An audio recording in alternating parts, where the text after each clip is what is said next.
दिनेश। कहाँ से? मैं बनारस से हूँ। बनारस से घूमने आए? यहाँ से मोदी जी सांसद है। हैं, उन्होंने बनारस को बनारस बना दिया। आज बनारस में जो नाव वाला भी है या जो आम कोई कुछ नहीं करता था, वो 50 से 1 लाख रुपए महीने कमा रहा है पर डे का। 50 से 1 लाख? क्योंकि वो जो विश्वनाथ मंदिर बन जाने से वहाँ पे करीब 1.5 से 2 करोड़ टूरिस्ट इस साल आए हैं। एक नाव जो बुक होती थी 1,000 की, वो 10,000 से 15,000 पर डे की कमाई अभी आज के डेट में। मैं वहीं का लोकल हूँ, किसान हूँ और बहुत खुश हूँ। चलिए, आप किसान भी है और आप बनारस से लोकल भी है। तो भी राहुल गांधी की भारत न्याय जोड़ो यात्रा निकली थी, उन्होंने एक स्टेटमेंट दिया कि मैंने बनारस के लोगों को देखा है सड़कों पे दारू पी के नाचते हुए। मोदी जी सबको नशेड़ी बनाए जा रहे हैं। अभी राहुल जी पूरे उत्तर प्रदेश में, मैं आपको गारंटी देता हूं कि एक भी सीट नहीं जीतेंगे। और बनारस से वो अपने प्रियंका गांधी को भी लड़ा दें तो 1 लाख भी वोट नहीं पाएंगी। उनकी दृष्टि में राहुल जी जैसे मंद बुद्धि लोगों के बारे में और ज्यादा राय मैं दे नहीं सकता। और बनारस का बच्चा बच्चा जो भोले भक्त है और बच्चा बच्चा जानता है कि किसको वोट देना है और किसको। और वहाँ से हमने कई प्रधानमंत्री बनाए हैं। इसके पहले भी कमलापति त्रिपाठी से कई लोग वहाँ जीते। इंदिरा गांधी बगल से हमारे एक थे, इंदिरा गांधी को हराया था उन्होंने, अपने बड़ा फेमस हुआ था इलाहाबाद हाई कोर्ट से। इंदिरा गांधी को प्रधानमंत्री रहते हुए बनारस के एक थे जो सांसद में हराया था इलाहाबाद से। और इंदिरा गांधी को इलाहाबाद हाई कोर्ट ने वहाँ से टर्मिनेट किया था इलेक्शन में धांधली को लेके। तो जिसका खानदान ही धांधलियों का हो, उसके लिए बनारस वालों को समझाने की जरूरत नहीं है। 4 यूनिवर्सिटी है। मोदी जी ने, जब मोदी जी आए 2014 में, पूरे उत्तर प्रदेश में जो कि 25 करोड़ की आबादी का है, 2 एयरपोर्ट थे, आज 28 हो गए। 8 मेडिकल कॉलेज थे, आज 108 मेडिकल कॉलेज उत्तर प्रदेश में हो गए। आप कहीं भी, हमारे बनारस में 3 मेडिकल कॉलेज हो गए। तो राजीव गांधी और मोदी जी या भाजपा विजन से कोई तुलना नहीं है। मैं किसान हूँ, अपना भी देख रहा हूँ। हम लोग 12,000 रुपया हर महीने उत्तर प्रदेश में हर किसान को मिलता है। मुझे भी मिलता है। लेकिन किसान आप है, एक किसान बैठा हुआ है बॉर्डर पे। नहीं है, वो खालिस्तानी है। वो किसान कभी मैं मान नहीं सकता। जिसके पास 15 एकड़ जमीन हो वो किसान सीलिंग में आता है। जिसके पास 2,000 एकड़ जमीन हो, 200 एकड़ जमीन हो, किसान नहीं मानोगे आप। एक ट्रैक्टर हम लेते हैं तो जिंदगी भर किस्त भरते हैं, कभी सरकार से नहीं करते, माफ करे। और ये किसान जिनके पास 25-25 लाख के ट्रैक्टर हैं, आप सबसे टॉप के ट्रैक्टर फ्रांस के हैं, वो किसान आप मानते हैं। जाके बॉर्डर से मैं भी आ रहा हूँ, मैं अब चंडीगढ़ से ही आ रहा हूँ। मैं गया था सब घूम फिर के, अभी चंडीगढ़ से, बनारस से चंडीगढ़ और उधर हिमाचल सब घूम के कसौली अब आ रहा हूँ। अब ट्रेन मेरी 8 बजे रात की है। वो अगर वो किसान होते तो आप ये बता दो, पंजाब इतना छोटा सा 4 करोड़ का राज्य, हमारा उत्तर प्रदेश 25 करोड़ का राज्य, बिहार को जोड़ दो 15 करोड़ का, 80 करोड़ लोग तो हम उत्तर प्रदेश, बिहार, मध्य प्रदेश, झारखंड ये बैठे हुए हैं।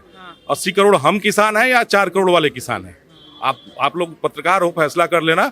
मैं किसान हूँ, आपसे फर्स्ट क्लास बात कर रहा हूँ, क्योंकि BHU से 4 सब्जेक्ट से डिग्री होल्डर हूँ। I did my MBA LLB mass communication और मैं हूँ किसान हो आप जी, ट्रैक्टर चलाता हूँ। वो कह रहे हैं कि किसानों की तो जो आय है वो बढ़ी नहीं रही है, सिर्फ 2 उद्योगपतियों को अमीर बना रहे हैं और सिर्फ अडानी अंबानी को अमीर बनाए जा रहे हैं। किसान हम अगर पैदा करते हैं, गवर्नमेंट हमें छूट देती है। मैं आपको मुफ्त में अनाज बेचता हूँ, मैं व्यापारी हूँ। किसान, हर किसान व्यापारी है। मैं अपने गल्ले को आपको बेचता हूँ तो आप रोटी खाते हो, तो मैं अन्नदाता नहीं हुआ। कोई बिजनेसमैन करोड़ों का बिजनेस करके वो अपनी बनाता है, फिर प्रोडक्ट बेचता है। तो हमारे और बिजनेसमैन में क्या अंतर हुआ? सरकार क्यों किसानों को माफ करे? क्यों माफ करे? आप बताओ हमें। आप यहाँ पैसा देते होगे और उत्तर प्रदेश में हमें बिजली मुफ्त में मिलती है, पानी का मुफ्त में मिलता है, सारा पानी बिजली मुफ्त, 1,000 रुपया महीना मिलता है हमें। उसके अलावा 5 लाख का कार्ड बना हुआ है हर किसान को। तो किसान कौन सा एहसान करता है? हम तो फसल आपको बेचते हैं, मुँह मांगी दाम पे बेचते हैं। 2,250 रुपया गेहूं का लागत हमारा MSP है उत्तर प्रदेश में। बनिया आके, लोकल बनिया हमारा 2400 का उठा के ले आता, पहले एडवांस दे देता है हमें, भैया 1 लाख रुपए ले लो, सारा मैं खरीदूंगा। तो कहाँ से? हम तो मस्त है। जब इतनी सहूलियत है, इतना सब कुछ आप बता रहे, तो कौन लोग हैं जो बैठे हुए हैं और इसके पीछे की क्या राजनीति नजर आती है? राजनीति ये है, मैं कहूंगा तो शायद आपको मीडिया में दिखाओ ना दिखाओ, जब पंजाब अलग हुआ था तो हिमाचल, पंजाब, दिल्ली और हरियाणा एक राज्य हुआ करते थे। दिल्ली नहीं था, ये 3 राज्य। वो खालिस्तान का मूवमेंट यही है। उनकी मांग यही है कि इसको काट करो। पहले दिल्ली पे कब्जा आम आदमी का हो गया, दूसरा पंजाब पे हो गया, तीसरा हिमाचल पे लगे हुए हैं। वो काट के एक अलग बनाना चाहते हैं। तभी आप उसमें नारा चल रहा है कि हमें लाहौर पहुंचा दो, 50 किलोमीटर है, दिल्ली हमसे 300 किलोमीटर दूर। और पंजाब के भी सारे किसान नहीं है, कुछ किसान है। हरियाणा बगल में कोई हरियाणा का आदमी नहीं है, वहाँ टिकैत भी नहीं है, कोई नहीं है। सारे केवल एक कुछ जगह के जिनका जो कनाडा में बैठे हैं उनके घर 400 एकड़ के खेत होते हैं, यूपी बिहार के लड़के आते हैं 20,000 रुपए पे, वो वहाँ पे काम करते हैं और वो बैठे हैं, वो आंदोलन चला रहे हैं और ये आंदोलन फुस हो गया है।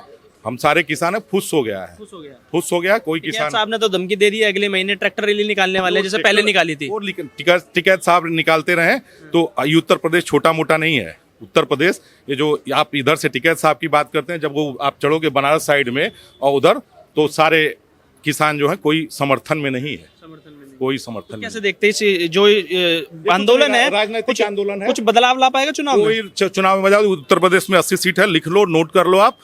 80 सीट में 75 से 76 सीट भाजपा जीतेगी और बनारस से मोदी 3.5 लाख से मोदी जी जीतेंगे। हम बता देते हैं गाजीपुर से भाजपा, बलिया से भाजपा, वहां से भाजपा, मऊ से भाजपा, जौनपुर से भाजपा, लखनऊ से भाजपा, कुत्ता खड़ो भाजपा जीतेगी, क्योंकि उसने किया है। हर किसान को 15,000 दे रहा है, मस्त है।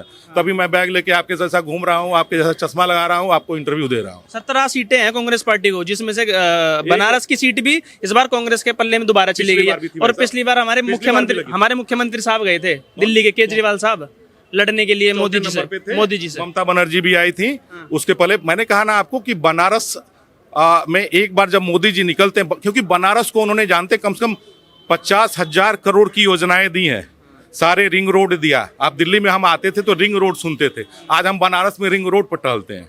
ठीक, बनारस में रिंग रोड दिया और मंदिर दिया, उससे हमारे 1.5 से 2 करोड़ जो आ रहे हैं साल में लोग, वो खाना खाते हैं, टैक्सी वाले हैं, कूली हैं, सबका फायदा हो रहा है। हमारी हर सड़क, हर ब्रिज आज है। लोग से लखनऊ में, गोरखपुर में, हर जगह की बात मैं कर रहा हूँ, एक जगह की नहीं। हम खुश हैं। बलिया से नीरज जी को टिकट के लिए बोलिए। नीरज शेखर फाइनल हो गया, मैं बता दूंगा, नीरज शेखर फाइनल। अच्छा, ज्ञानवापी का मुद्दा भी बनारस से गरमाया हुआ होता है। अभी आप ज्ञानवापी अगर गए हो तो आप देखें, पिलर पूरा मंदिर का है।